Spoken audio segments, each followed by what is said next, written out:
আমরা 200 লোকের উপরে সব 180 নাম্বার কেন নাম্বার 1 হতে পারে? কি নাম্বার কি করে হতে পারে?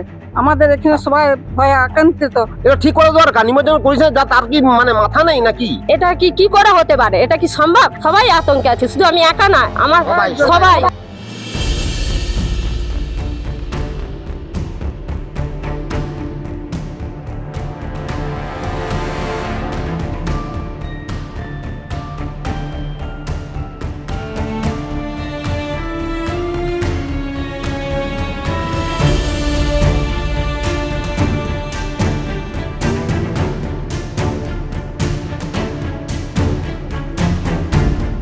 দু 2002 সালে যে তালিকা ভোটার লিস্টে যে নাম এসছে আমাদের সকলে পালপাড়া রঘুনাথপুর 1 নম্বরে হচ্ছে আমাদের যে ব্লক শহীদ মাতঙ্গিনী, ওখান থেকে সবার যে তালিকাতে নাম এসছে সবার প্রায় আমরা 200 লোকের উপরে সব 180 নাম্বার কেন নাম্বার 1 হতে পারে? এটা তো আমাদের সবাই মিলে আমরা আতঙ্কে ভয়ে আছি।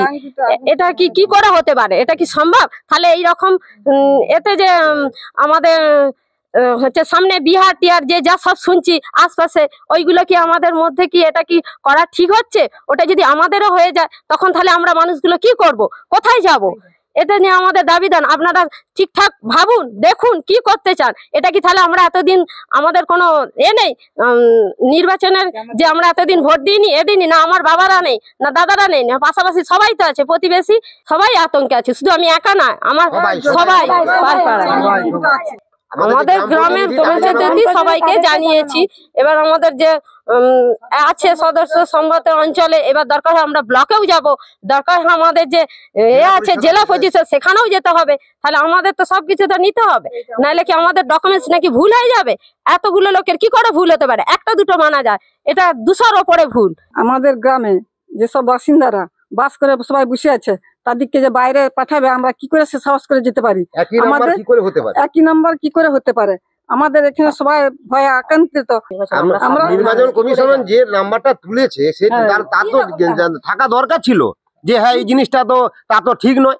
একই ভাইয়ের সন্তান যদি হতে পারে তাহলে তার আলাদা নাম্বার আমার আলাদা নাম্বার কি করে হতে পারে? এটা ঠিক নয়, এটা ঠিক করে দরকার। নির্বাচন কমিশন যা তার কি মানে মাথা নেই নাকি?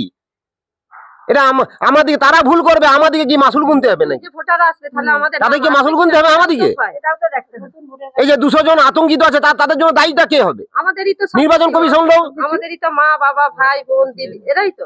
2002 এর যে লিস্ট গুলো পাচ্ছে, আমার বাবার দাদুর নাম হচ্ছে অবিনাশ পাল, তাহলে আমার বড় জেঠার নাম হচ্ছে গৌর পাল, তাহলে গৌর পালের যদি আলাদা নম্বর হতে পারে আমার বাবার কেন একই নম্বর হতে পারবে? আমার বাবা সবাইকে একই নাম্বার আছে, কি করে হতে পারে? এটা ঠিক নয়।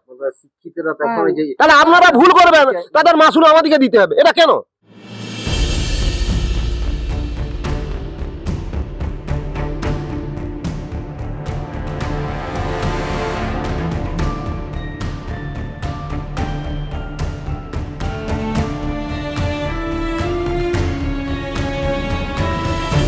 ফলো করুন সংবাদ প্রতিদিন ডিজিটাল।